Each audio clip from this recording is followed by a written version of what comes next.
सो hey everyone, कल matter of nature of matter में matter का डिफिनेशन, फिर जो काइनेटिक थ्योरी ऑफ मैटर था उसके 3 पोस्टुलेट्स हमने पढ़े, और फिर प्रॉपर्टीज़ देखे सॉलिड लिक्विड गैस के, कैसे mass, volume, density, shape, rigidity, kinetic energy, ये सब के मामले में जो बहुत सारा चीज़ था हम लोगों ने पिछले क्लास में देखा। पहला क्लास जो था ये सारा प्रॉपर्टी, डेंसिटी जैसे से लेके हर चीज़, फ्री सरफेस में हमने पढ़ा कि सॉलिड में any number of free surface होते हैं, लिक्विड में केवल एक सरफेस होता है जो फ्री होता है, और गैसेस में नो फ्री सरफेस। और कैसा क्यों होता है ये उसमें बताया भी क्या था। अच्छा, पिछली बार एक होमवर्क था कि जेड, ठीक है, एक मिनट, जेड, जिंक, आयरन और कॉपर, इनका रिएक्टिविटी को अरेंज करना था कि इन तीनों में सबसे ज़्यादा रिएक्टिव कौन है। तो जिंक सबसे ज़्यादा रिएक्टिव है, उससे कम रिएक्टिव आयरन है, और सबसे कम रिएक्टिव कॉपर है। तो ये होमवर्क था पिछले क्लास का, ठीक है। जिंक सबसे ज़्यादा रिएक्टिव है, ये एक्चुअली इसी चैप्टर में आगे रिएक्टिविटी चीज़ पढ़ना है तब देखेंगे। तो जिंक, अच्छा ऐसा क्यों होता है कि जिंक ज़्यादा रिएक्टिव है, तो ऑफ कोर्स इसका एक्सप्लेनेशन 12 क्लास के लेवल पे तो ही दिया जाएगा थोड़ा थोड़ा, ठीक है। अभी तो नहीं बता पाएंगे कि क्यों ऐसा होता है, लेकिन रिएक्टिव सीरीज में मेटल का जिंक ज़्यादा रिएक्टिव होता है आयरन से, और आयरन ज़्यादा रिएक्टिव होता है कॉपर से। तो पिछली बार का होमवर्क था। और हमने पिछली बार इंटर कन्वर्सन ऑफ हमने देखा था कि सॉलिड का लिक्विड में, जिसको मेल्टिंग पॉइंट का डिफिनेशन देखा था, फिर effect of pressure melting point पे क्या होता है। तो उसमें 2 केस था कि एक्सपैंड करने पे क्या होता है, अगर कोई सॉलिड है वो लिक्विड में जब कन्वर्ट होता है तो एक्सपैंड करता है, और अगर कोई सॉलिड है जो लिक्विड में कन्वर्ट होता है तो कॉन्ट्रैक्ट करता है। तो ऐसे में प्रेशर का क्या इफेक्ट पड़ेगा ये बहुत अच्छे से बताया था। जैसे आइस के लिए बहुत अच्छे से बताया था हम लोगों ने कि आइस में क्या होता है कि आइस जब प्रेशर बढ़ा दोगे आइस पे, तो पता है इसका मेल्टिंग पॉइंट क्या होता है, घट जाता है, ठीक है। और इसी आइस पे प्रेशर घटा दोगे तो मेल्टिंग पॉइंट क्या होता है, इसका बढ़ जाता है, ठीक है। तो ये पिछली बार भी हम लोगों ने देखा था। और फिर अब देखते हैं inter conversion between the liquid and गैसीय स्टेट। तो inter conversion between the liquid and गैसीय स्टेट, पहले हम लोग मेल्टिंग पॉइंट पढ़ चुके हैं, और उसका इफेक्ट, प्रेशर का क्या इफेक्ट पड़ता है मेल्टिंग पॉइंट पे, और इम्प्योरिटीज़ अगर डाल दिया जाए, एडिंग इम्प्योरिटीज़, तो उसका क्या इफेक्ट पड़ता है, ठीक है। अब हम लोग देखेंगे कि लिक्विड का गैस में कन्वर्जन। तो ऑफ कोर्स ये जो प्रोसेस है लिक्विड स्टेट से गैसी स्टेट में किसी सब्सटेंस का जाना, वो वेपराइजेशन होता है, ठीक है। लेकिन इसमें 2 चीज़ जो मेन है पढ़ना, बॉइलिंग पॉइंट और इवापोरेशन। अब बॉइलिंग पॉइंट क्या होता है, तो conversion of liquid in vapour state eight normal atmospheric pressure. याद रखना, कई लोग ना बॉइलिंग पॉइंट और इवापोरेशन में अंतर नहीं जानते, उनको लगता है कि बॉइलिंग पॉइंट और इवापोरेशन दोनों सेम है, ठीक है। बॉइलिंग पॉइंट और इवापोरेशन दोनों के लिए हम लोग वेपराइजेशन टर्म यूज़ करते हैं, ये सही बात है, लेकिन दोनों अलग अलग है। और पता है क्लास 8 में भी इसके बारे में बहुत अच्छा से जिक्र किया था। अब ध्यान से सुनना, बॉइलिंग पॉइंट और इवापोरेशन में क्या अंतर है। तो बॉइलिंग पॉइंट तब हम किसी लिक्विड का कहेंगे जब उसका वेपर स्टेट में बदलता है eight normal atmospheric pressure, normal यानी 1 atm प्रेशर पे बदलता है, ठीक है। तब लेकिन इवापोरेशन पता है क्या होता है, उसमें भी तुम्हारा लिक्विड स्टेट से तुम्हारा वेपर स्टेट में जा रहा है, लिक्विड स्टेट से कोई सब्सटेंस वेपर स्टेट में या गैसी स्टेट में जा रहा है।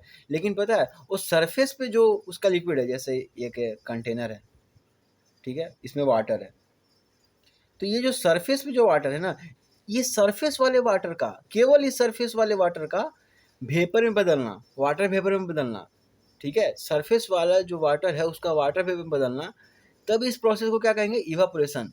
लेकिन पता है बॉइलिंग पॉइंट में क्या होता है, पूरा का पूरा जो वाटर है वो सब एक टेम्परेचर पे होता है। यानी जैसे वाटर का अगर बॉइलिंग पॉइंट 100 डिग्री सेंटीग्रेड है, तो पूरे का पूरा बर्तन 100 डिग्री सेंटीग्रेड पे होगा।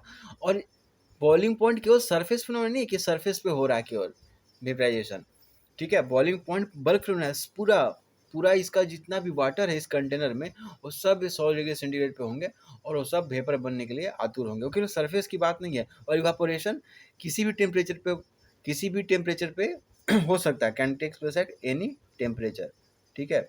लेकिन बॉइलिंग जो है वो नॉर्मल एटमॉस्फेरिक प्रेशर पे किसी खास टेम्परेचर पे हो। जैसे वाटर के लिए अगर नॉर्मल एटमॉस्फेरिक प्रेशर है तो वाटर का बॉइलिंग पॉइंट कितना होता है, 100 डिग्री सेंटीग्रेड। लेकिन वाटर का इवापोरेशन पॉइंट क्या, अगर मैं पूछूँ तो कुछ नहीं कर सकते, हो सकता है 90 डिग्री पे ही जो सरफेस का जो वाटर है वो इवापोरेट होने लगे, ठीक है, 95 डिग्री पे। लेकिन बॉइलिंग पॉइंट फिक्स होता है अगर नॉर्मल एटमॉस्फेरिक प्रेशर है तो, याद है, ठीक है।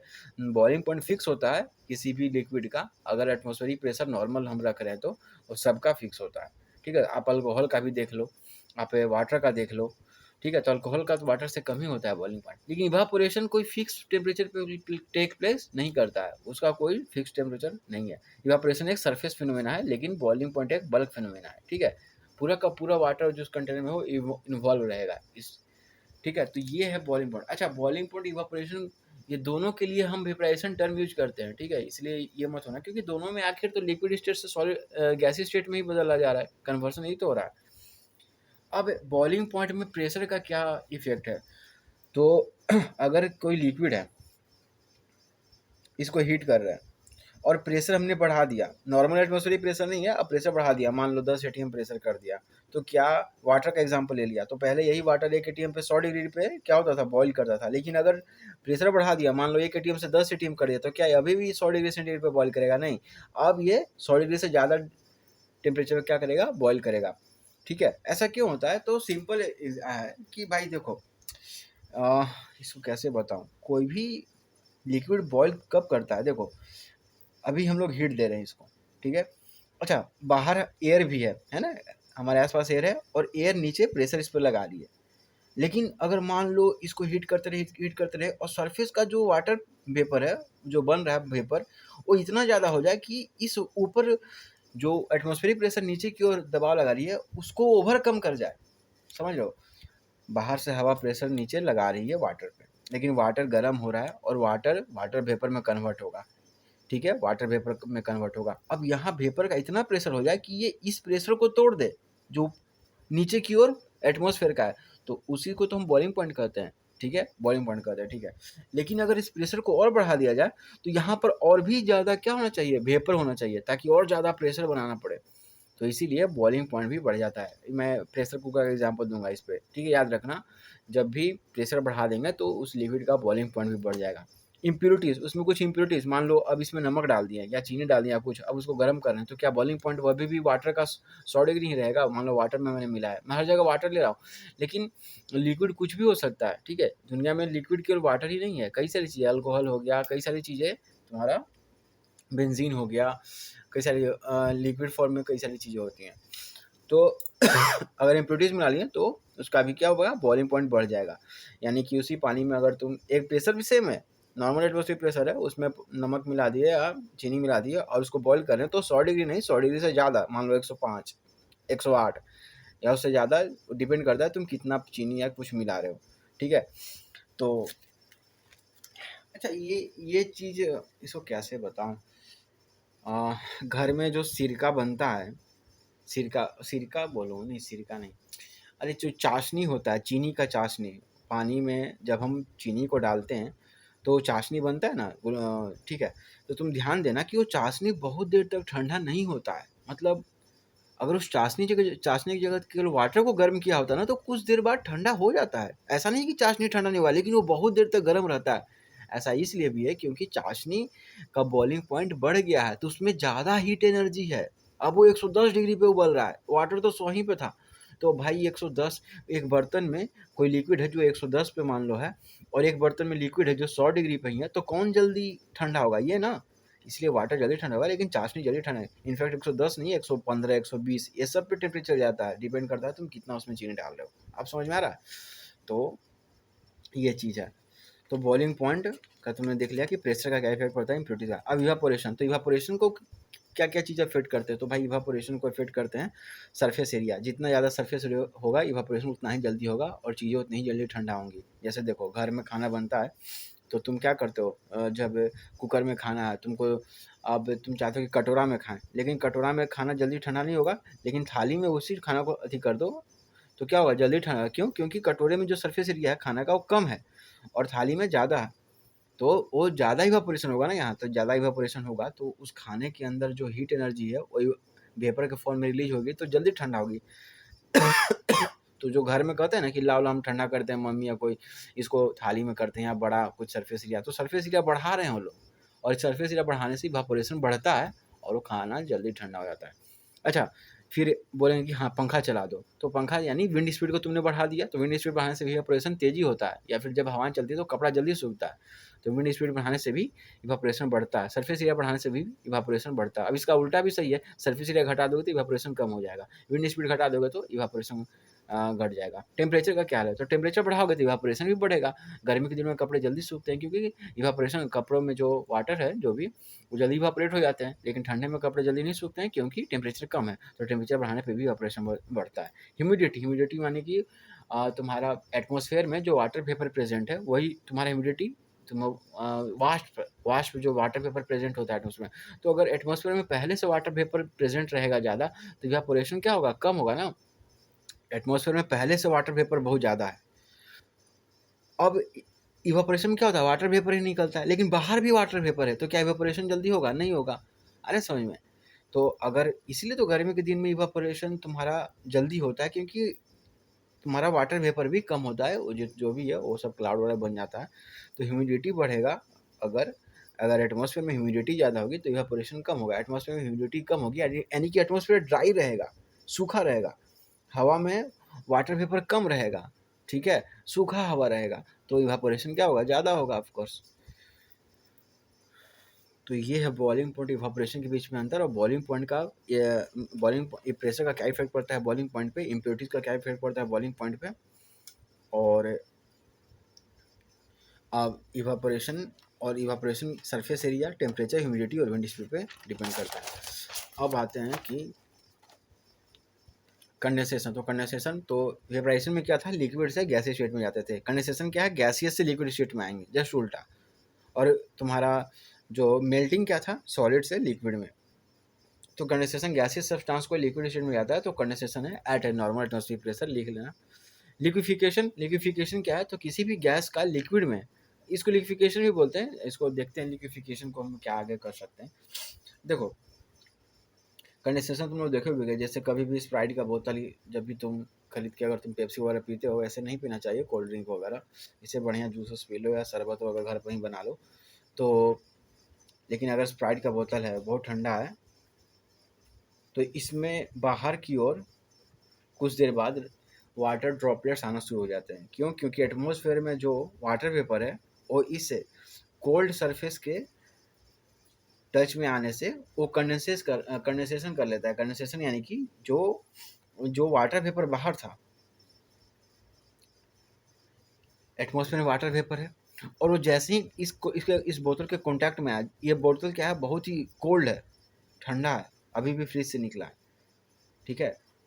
तो ये वाटर वेपर जब कोल्ड सरफेस में आएगा तो क्या होगा, अपना एनर्जी लूज करेगा, ठीक है, अपना एनर्जी लूज करके और ये लिक्विड स्टेट में चला जाएगा, ठीक है। वाटर वेपर जो है इसके पास ज़्यादा एनर्जी है ना, वाटर वेपर में हीट एनर्जी ज़्यादा है, जैसे ये हीट एनर्जी को लूज करेगा ये किस में कन्वर्ट हो जाएगा, लिक्विड वाटर में, ठीक है, लिक्विड वाटर में। तो कंडेंसेशन में क्या होता है, एनर्जी रिलीज होता है, मतलब बाहर सराउंडिंग में एनर्जी क्या होता है, रिलीज होता है, लेकिन इवापोरेशन में इसका जस्ट उल्टा, जैसे समझ लो कंडेंसेशन में जो वेपर है वो बाहर एनर्जी रिलीज करेगा सराउंडिंग में, लेकिन इवापोरेशन क्या होता है, इवापोरेशन में जो लिक्विड है वो बाहर से एनर्जी लेगा, हीट एनर्जी लेगा, तभी ना वो वेपर में बदलेगा। फिर से कंडेंसेशन में क्या होता है कि वेपर एनर्जी सराउंडिंग में अपने आसपास एनर्जी रिलीज कर देता है, कैसा एनर्जी, हीट एनर्जी रिलीज कर देता है, और वो लिक्विड स्टेट में कन्वर्ट हो जाता है। लेकिन इवापोरेशन में जस्ट उल्टा, लिक्विड जो है वो तुम्हारा इवापोरेशन में लिक्विड बाहर से एनर्जी लेगा, बाहर से एनर्जी सप्लाई किया जाएगा लिक्विड को, और तब जाके वो वेपर में कन्वर्ट होगा। तो ये जस्ट उल्टा है, यानी कि तुम्हारा अगर देखेंगे तो इवापोरेशन जो है, इवापोरेशन कैसा, अगर देखेंगे कि इवापोरेशन कैसा, अगर प्रोसेस एंडोथर्मिक है कि एक्सोथर्मिक है, तो ये एंडोथर्मिक है। इवापोरेशन एक एंडोथर्मिक रिएक्शन है, ठीक है। एंडोथर्मिक उस रिएक्शन को बोलते हैं जिसमें हीट एनर्जी बाहर रिलीज होता है, यानी कि खुद वो ठंडा हो जाएगा, कूल हो जाएगा, ठीक है। वो जो बॉडी है अपने बाहर हीट एनर्जी को रिलीज करता है और वो बॉडी खुद ठंडा हो जाता है, ऐसे रिएक्शन को हम एंडोथर्मिक कहते हैं। लेकिन कंडेंसेशन कैसा रिएक्शन है? एक्सोथर्मिक है, एक्सोथर्मिक है। एक्सोथर्मिक क्या करते हैं कि बॉडी जो है वो बाहर से हीट एनर्जी ऑब्जर्व करके खुद गर्म हो जाएगी, ठीक है। कंडेंसेशन, बॉडी बाहर से एनर्जी लेके खुद क्या हो जाएगी, बाहर तुम्हारा रिलीज करके वो खुद लिक्विड फॉर्म में आ जाएगी। तो ये हो गया कि इवापोरेशन कैसा प्रोसेस है, एंडोथर्मिक, और कंडेंसेशन कैसा प्रोसेस है, एक्सोथर्मिक, ठीक है। अब आते हैं क्रिटिकल टेम्परेचर पे। तो क्रिटिकल टेम्परेचर किसको कहते हैं कि किसी भी गैस का अपना क्रिटिकल टेम्परेचर होता है, चाहे वो CO2 हो, NH3 हो, O2 हो, N2 हो, यहाँ कुछ क्रिटिकल टेम्परेचर भी लिखा हुआ है। तो critical temperature, the temperature at which a gas can not be liquefied however high pressure is applied is called critical temperature. एक मिनिमम टेम्परेचर होता है क्रिटिकल टेम्परेचर, कि उसके बाद अगर उससे ज़्यादा टेम्परेचर कर दोगे तो कितना भी प्रेशर दोगे तो वो गैस लिक्विफाइड नहीं होगा। जैसे ये कंटेनर है, इसमें गैस है, मान लो O2 गैस है, O2 नहीं, CO2 गैस है, ठीक है, इस कंटेनर में। अब तुम चाहते हो कि तुम इसको लिक्विड CO2 में कन्वर्ट करना, ठीक है। ये गैसियस CO2 है, इसको लिक्विड CO2 में कन्वर्ट करना है, तो तुम क्या करोगे, बाहर से प्रेशर दोगे, ठीक है, और दबाओगे, इस पिस्टन को और दबाते जाओगे, और इसका टेम्परेचर क्या करोगे, कम करोगे। क्यों ऐसा क्यों करना पड़ता है? क्योंकि गैसेस में मॉलिक्यूल बहुत दूर दूर होते हैं, टेम्परेचर अगर कम कर देंगे और प्रेशर बढ़ा देंगे तो ये मॉलिक्यूल क्या होंगे, पास पास आने लगेंगे, ठीक है। इंटरमोलिकुलर फोर्स ऑफ अट्रैक्शन का क्या होगा, बढ़ जाएगा, और जैसे ही ये होगा तैसे ही वो लिक्विड में कन्वर्ट हो जाएंगे। क्योंकि लिक्विड में मॉलिक्यूल्स क्या होते हैं, थोड़ा पास पास होते हैं, और उनका इंटरमोलिकुलर फोर्स ऑफ अट्रैक्शन भी ज़्यादा होता है, ठीक है। तो अगर किसी भी गैस को अगर तुम्हें लिक्विड में कन्वर्ट करना है, और इसी प्रोसेस को लिक्विफिकेशन बोलते हैं, तो दो चीज़ें होती हैं, एक तो प्रेशर जो है बढ़ा दो और टेम्परेचर घटा दो, याद रहेगा। लेकिन अब यही बात है, क्या किसी भी टेम्परेचर पे टेम्परेचर कितना भी रहेगा, नहीं। क्रिटिकल एक होता है क्रिटिकल टेम्परेचर, क्रिटिकल टेम्परेचर से कम रहेगा तो कोई दिक्कत नहीं है। जैसे एक एग्जांपल लेते हैं, CO2 का क्रिटिकल टेम्परेचर कितना है, 31.1 डिग्री सेंटीग्रेड है। इसका मतलब पता है क्या हुआ, कि अगर CO2 का टेम्परेचर अगर तुम 32 कर दिए, मान लो 32 कर दिए, अब इस पर कितना भी तुम प्रेशर लगा रहे हो ना, कभी भी CO2 लिक्विड स्टेट में नहीं कन्वर्ट होगा। क्यों? क्योंकि क्रिटिकल टेम्परेचर से ज़्यादा टेम्परेचर तुमने रख लिया है, याद, ठीक है, याद रहेगा। इस तरह से क्रिटिकल टेम्परेचर से ज़्यादा टेम्परेचर अगर किसी गैस का तुम रख रहे हो और कितना भी दुनिया भर का प्रेशर लगा रहे हो, वो कभी भी लिक्विड में कन्वर्ट नहीं होगा। हाँ, तो अब तुम पूछोगे क्या 31.1 से कम रखते हैं, तो मान लो ये 32 न रख के 30 रखते हैं, हाँ तो बिल्कुल 31.1 से कम रखो, कोई दिक्कत नहीं है, 30 रखो, 20 रखो, कोई फर्क नहीं पड़ता है। क्यों? क्योंकि भाई कम टेम्परेचर है तो अच्छी बात है ना, हमें तो कम टेम्परेचर चाहिए ही, और ठीक है, और हाई प्रेशर चाहिए। तो ये देखा गया एक्सपेरिमेंट में, या जो भी है जिस तरह से निकाला गया, कि CO2 का जो क्रिटिकल टेम्परेचर है वो 31.1 डिग्री सेंटीग्रेड है। इसका मतलब 31.1 डिग्री सेंटीग्रेड से ज़्यादा टेम्परेचर रखोगे ना, मान लो 32, 33, 34, 35, 40, 45 रख रहे हो, और सोच रहे हो कि मैं दुनिया भर का प्रेशर लगा दूं, मैं 100 ATM लगा दूं, 1000 ATM प्रेशर लगा दूं, 1 लाख ATM प्रेशर लगा दूं, और उसको लिक्विड में कन्वर्ट कर दूं, ऐसा हो ही नहीं पाएगा। लेकिन हाँ, 31.1 से, या 31.1 पर भी रखो, कोई दिक्कत नहीं है, 31 रखो, 30 रखो, तो आराम से वो तुम प्रेशर उस पर लगाओगे और लिक्विड में कन्वर्ट हो जाएगा। तो समझ में आया critical temperature, the temperature at which a gas cannot be liquefied however high pressure is applied is called critical temperature, ठीक है।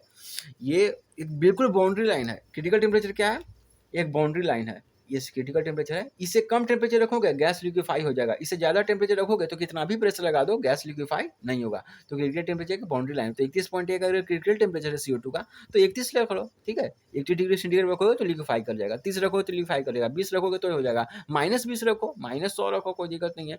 लेकिन 31.1 से बढ़ जाओगे ना, 31.5 रख लो, 32 रख लो, तो ये कभी भी लिक्विफाई नहीं करेगा, चाहे कितना भी प्रेशर लगा दो। क्रिटिकल टेम्परेचर क्या है, एक बाउंड्री लाइन है, ठीक है, किसी भी गैस के लिए। अगर क्रिटिकल टेम्परेचर से कम टेम्परेचर रख रहे हो तो प्रेशर लगाओगे, तो प्रेशर लगाते जाओ, बढ़ाते जाओ, तो लिक्विफाई कर जाएगा, यानी लिक्विड स्टेट में कन्वर्ट हो जाएगा। लेकिन क्रिटिकल टेम्परेचर से ज़्यादा तुम टेम्परेचर रख रहे हो उस गैस का, और कितना भी प्रेशर दोगे वो कभी भी लिक्विड स्टेट में नहीं कन्वर्ट होगा। तो यहाँ पर CO2 का देखो 31.1 है critical temperature, NH3 ammonia 132 degree centigrade, oxygen -118 degree centigrade, और नाइट्रोजन -127 डिग्री सेंटीग्रेड। ये सब इनका कुछ क्रिटिकल टेम्परेचर दिया गया है, याद करने की जरूरत नहीं है, बस एक एग्जाम्पल के लिए था। अब क्या देखते हैं, due point, the temperature at which air become saturated water vapour. Due point किसको कहते हैं, ठंडे के दिनों में तुम देखो कि ड्यू फॉर्मेशन होता है, पत्ती के ऊपर जो बूंद बूंद आ जाती है, जिसको ओस भी कहते हैं। तो ड्यू पॉइंट क्या होता है, ड्यू पॉइंट हम तब कहते हैं जब एटमॉस्फेयर में जो हवा है वो अब ज़्यादा वाटर वेपर नहीं रख सकती हैं गैसेस फॉर्म में, ठीक है। ड्यू पॉइंट का मतलब होता है कि एटमॉस्फेयर में अब जो हवा है अब वो उनके पास इतना कैपेसिटी नहीं है कि वो वाटर वेपर और अपने अंदर रख सके, ठीक है, यानी वो सैचुरेटेड हो गया है।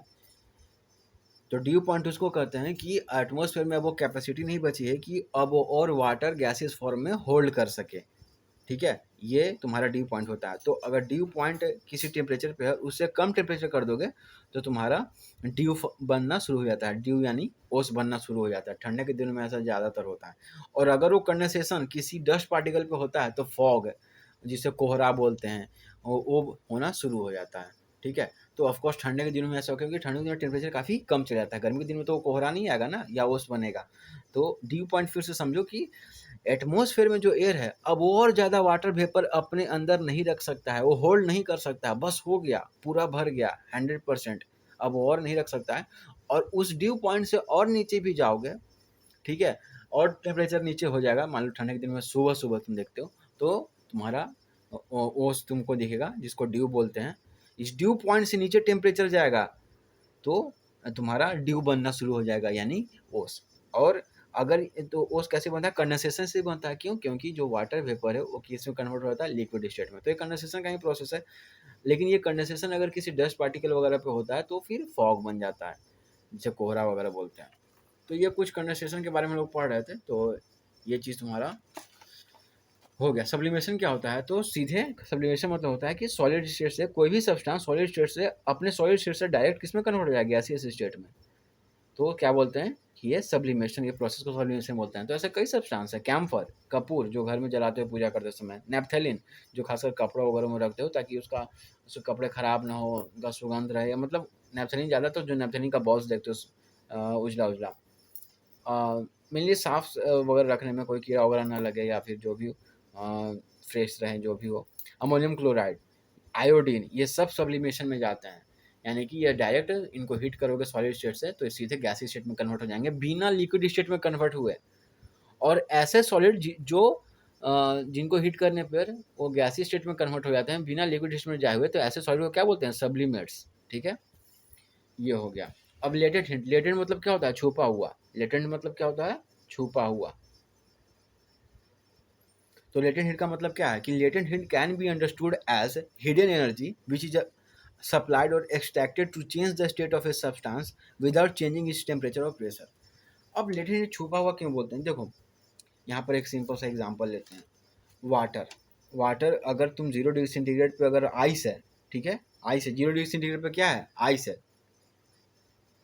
इसको हीट किया, पता है हीट करते जाओगे तुमको पता चलेगा कि इसका टेम्परेचर बढ़ ही नहीं रहा है, 0 डिग्री से 0 डिग्री पर ही है। लेकिन हाँ, ये किस में कन्वर्ट हो गया, आइस से वाटर में। जब तक ये 0 डिग्री सेंटीग्रेड पर तुमने आइस लिया है, उसको हीट कर रहे हो, वो आइस जब तक वाटर में कन्वर्ट नहीं हो जाएगा तब तक उसका टेम्परेचर 0 डिग्री ही रहेगा। यानी कि ये वाटर में कन्वर्ट हो गया फिर भी ये 0 डिग्री पे है। लेकिन हाँ, अब इस वाटर को भी हीट करते जाओगे ना तब तो टेम्परेचर बढ़ेगा कि 1 डिग्री 2 डिग्री 5 10 20 होते जाएगा जैसे जैसे तुम्हें। लेकिन हाँ, इस 0 डिग्री आइस को तुम हीट करोगे तो जब तक वाटर में कन्वर्ट नहीं हो जाएगा पूरा, और जब वाटर में कन्वर्ट होगा तब वो भी 0 डिग्री में है। इसका मतलब तो तुम सोचोगे कि ये जो हीट मैंने दिया तो फिर वो कहाँ गया, जब टेम्परेचर नहीं बढ़ रहा है हीट देने के बाद भी, इसका मतलब कहाँ गया टेम्परेचर, वो जो एनर्जी था कहाँ गया। तो एनर्जी कहीं और नहीं बल्कि जो आइस जो है वो सॉलिड स्टेट में है, और सॉलिड में पार्टिकल्स बहुत नज़दीक नज़दीक होते हैं, उनके बीच में इंटरमोलिकुलर फोर्स ऑफ अट्रैक्शन बहुत ज़्यादा होता है। तो जो तुमने हीट दिया है वो पार्टिकल्स पार्टिकल्स के बीच में जो फोर्स होता है उसको तोड़ने में गया, उसको क्या करने में गया, उसको ब्रेक करने में गया, ठीक है। यानी एक तरह से ऐसे भी समझ सकते हो कि जब तुम शुरू में हीट देते हो आइस को तो आइस की जो पार्टिकल्स का जो काइनेटिक एनर्जी है वो बढ़ जाता है। लेकिन अब और हीट देते हो तो काइनेटिक एनर्जी तो नहीं बढ़ता है, लेकिन उनका क्या होता है, पोटेंशियल एनर्जी क्या होगा उनका, उनके पोटेंशियल एनर्जी क्या होगा, डिक्रीज, तुम कह सकते हो कि डिक्रीज होने लगेगा। और उनके बीच में जो स्पेस है वो बढ़ने लगेगा पार्टिकल्स पार्टिकल्स के बीच में। जैसे अगर मैं कहूँ कि इंटरमोलिकुलर फोर्स ऑफ अट्रैक्शन को तोड़ने में चला जाता है तो तुम सोचोगे कि अगर बाउंड्री टूट गया तो फिर वो गैसेस में क्यों नहीं कन्वर्ट हो गया। देखो वही बात है कि शुरू में तो हीट दोगे तो काइनेटिक एनर्जी अति होगा, लेकिन बाद में हीट देते जाओगे तो फिर तुम पोटेंशियल एनर्जी तुम्हारा घटेगा और स्पेस बढ़ेगा। तो याद रखना कि आइस को हीट देते हैं 0 डिग्री पर, जब अगर आइस है उसको हीट देते हैं तो उसका सारा का सारा एनर्जी कहाँ चला जाता है हीट का, आइस के पार्टिकल्स या मॉलिक्यूल्स के बीच जो बॉन्ड्स हैं, उन बॉन्ड्स को तोड़ने में चला जाता है, ठीक है, तोड़ने में जाता है, और बाद में फिर यही जब टूटेगा तो मॉलिक्यूल्स दूर दूर जाएंगे, तो फिर ये वाटर में कन्वर्ट होगा। अब इस वाटर को हीट और करते जाओगे तब टेम्परेचर बढ़ेगा। तो cooling produce due to evaporation, ठीक है। तो ये हम लोग देखेंगे। उसी तरह बॉइलिंग में भी यही होता है। 100 डिग्री पे अगर वाटर है ना, पता है, इसको हीट करते जाओगे तो 100 डिग्री पे जो वेपर बनेगा वो भी 100 डिग्री पे होगा। हाँ, अब इस वेपर को आगे भी हीट करोगे तो ऐसा क्यों होगा? क्योंकि वाटर के बीच जो मॉलिक्यूल्स हैं वो वेपर के अपेक्षा में नज़दीक हैं। तो जो हीट दोगे वो इस वाटर के बीच जो इंटरमोलिकुलर फोर्स ऑफ अट्रैक्शन है उसको ब्रेक करने में, तोड़ने में जाएगा, तब जाके वो वेपर में बनता है। तो इसको हिडन एनर्जी या लेटेंट हीट बोल सकते हैं हम लोग। अब cooling produce due to evaporation, of course evaporation के चलते कूलिंग प्रोड्यूस होगा, क्योंकि इवापोरेशन में क्या है, एक एंडोथर्मिक रिएक्शन है, ये एंडोथर्मिक प्रोसेस है, रिएक्शन नहीं, एंडोथर्मिक प्रोसेस बोलो। तो कॉटन क्लॉथ का एग्जांपल दिया गया। तो कॉटन क्लॉथ क्यों गर्मी में कॉटन क्लॉथ पहनते हैं? क्योंकि कॉटन इजिली क्या करता है, स्वेट को क्या करता है, ऑब्जर्व कर लेता है, सोख लेता है। अब तुम्हारे बॉडी का जो हीट है, वो जो स्वेट है वो बॉडी के हीट को क्या करता है, ये बॉडी के हीट को ऑब्जर्व कर कर खुद जो स्वेट है वो इवापोरेट कर जाता है, ठीक है। गर्मी का मौसम है, तुम स्वेटिंग कर रहे हो, तुम्हारा पसीने निकल रहे हैं, लेकिन तुमने कॉटन क्लॉथ पहना है तो कॉटन क्लॉथ क्या करेगा, जल्दी से पसीना को क्या करेगा, सोख लेगा। अब जो पसीना जो सोख लिया गया है, तुम्हारा बॉडी भी हीटेड है, तुम्हारा बॉडी भी गर्म है, तो जो पसीना जो भी है वो बॉडी के हीट को ऑब्जर्व करेगा और खुद जो स्वेट है वो इवापोरेट कर जाएगा और बॉडी को कूल रखने का काम करेगा। या फिर यूँ कहो कि अगर बाहर का सराउंडिंग का भी तो तुम्हारा जो टेम्परेचर है वो ज़्यादा है, तो उसके कारण भी वो जो स्वेट है, जो पसीना है, वो इवापोरेट कर जाएगा, और फिर से जो तुम्हारा क्लॉथ है वो फिर क्या होगा, ड्राई होगा, तो तुम्हें कंफर्टेबल फील होगा। क्यों? क्योंकि अगर तुम ऐसा कुछ कपड़ा हमेशा पहने हुए हो जो हमेशा वेट है, गीला है, तो तुमको अनकंफर्टेबल होगा ही, ठीक है। तो कॉटन क्लॉथ जल्दी ऑब्जर्व करते हैं स्वेट को, और वो बॉडी के हीट और आसपास के सराउंडिंग को हीट को ऑब्जर्व कर कर अपने अंदर लेकर ऑब्जर्व कर लेकर खुद इवापोरेट हो जाते हैं और तुम्हें कूलिंग प्रदान करते हैं। और या फिर शर्ट ड्राई रहता है तो तुम्हें कंफर्टेबल फील होता है, ऐसा सोच सकते हो। Formation of water droplet at the surface of ice cold water होगा अर्दन पोर्स। अर्दन पोर्स, तो जो घड़ा का पानी है गर्मी में ठंडा क्यों रहता है? तो इसका सिंपल बात है कि घड़े में छोटे छोटे होल्स होते हैं, ठीक है, बहुत ही छोटे छोटे होल्स होते हैं घड़े में। अब इतना बड़ा होल तो नहीं होता है कि पानी टपकने लगे, अगर ऐसा हो रहा है तो भाई उसको वो घड़ा ठीक नहीं है। बहुत छोटे छोटे होल्स होते हैं, मट्टी का बना है ना, ये पूरा स्टील का तो है नहीं, तो बहुत छोटे छोटे होल्स होते हैं। उन होल से थोड़े थोड़े पानी क्या होते हैं, बाहर आते हैं। इसलिए तुम घड़ा जब भी पानी डालते हो तो ऐसा नहीं है कि बाहर का सरफेस एकदम सूखा रहेगा, नहीं, थोड़ा थोड़ा गीला रहता है, ठीक है। तो वो गीला इसलिए रहता है क्योंकि बहुत छोटे छोटे होल्स होते हैं, उससे पानी थोड़े थोड़े थोड़े थोड़े बाहर आते हैं, थोड़ा बहुत मिनिमल। अब बाहर तो क्या है, मतलब टेम्परेचर क्या है, बहुत ज़्यादा है, गर्मी का समय है। तो ये जो पानी है ना सरफेस पे बाहर, ये क्या करता है कि बाहर के हीट को ऑब्जर्व कर लेता है और खुद इवापोरेट हो जाएगा। क्या होगा, खुद इवापोरेट हो जाएगा, वाटर वेपर में कन्वर्ट हो जाएगा, जो बाहर का पानी है, बाहर के हीट को अब ऑब्जर्व कर कर। तो इससे फ़ायदा क्या है, हमको फ़ायदा है, ये जो हीट था, अगर ये यही हीट अंदर आ जाता तो ये अंदर वाले पानी को गर्म कर देता, जो घड़े के अंदर पानी है, लेकिन नहीं, बाहर का पानी खुद हीट को ऑब्जर्व कर कर खुद वाटर वेपर बन गया और इस हीट को अंदर आने से रोक लिया, और इसलिए अंदर का पानी ठंडा रहता है। तो ये एप्लीकेशन है इवापोरेशन का भी, कूलिंग जो प्रोड्यूस होता है due to evaporation.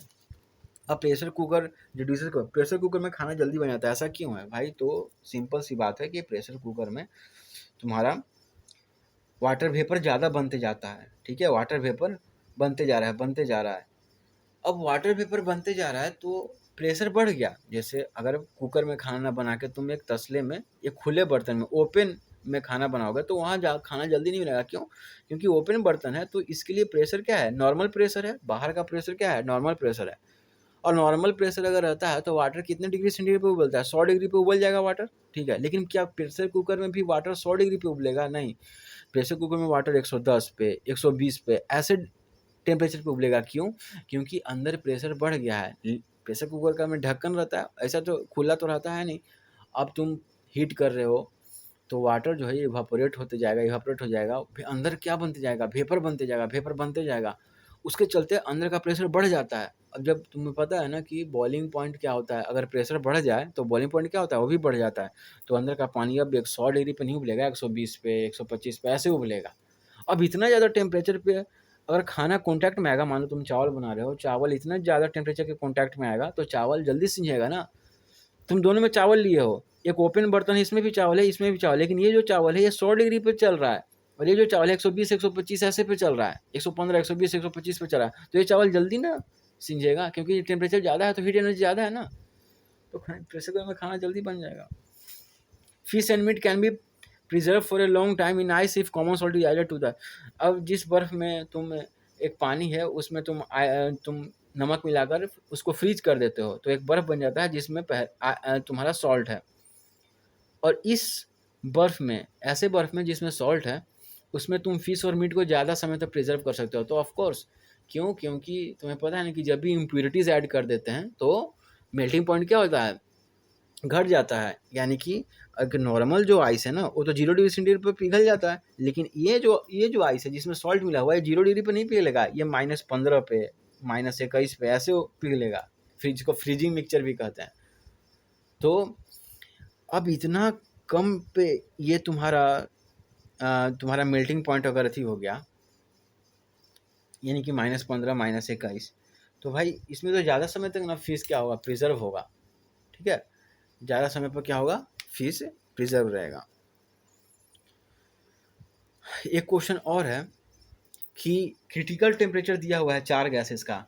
A gas जो है इसका क्रिटिकल टेम्परेचर -118 है, बी गैस का क्रिटिकल टेम्परेचर -240 डिग्री सेंटीग्रेड, सी का 132 डिग्री सेंटीग्रेड और डी का 20 डिग्री सेंटीग्रेड है।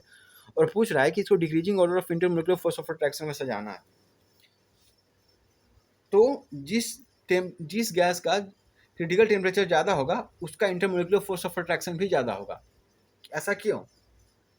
तुम्हें पता नहीं क्रिटिकल टेम्परेचर क्या होता है कि उस टेम्परेचर के नीचे, उस टेम्परेचर से ज़्यादा अगर टेम्परेचर रखोगे तो गैस कभी भी क्या करेगा, लिक्विफाई नहीं करेगा। उससे कम रखोगे तो कोई दिक्कत नहीं है।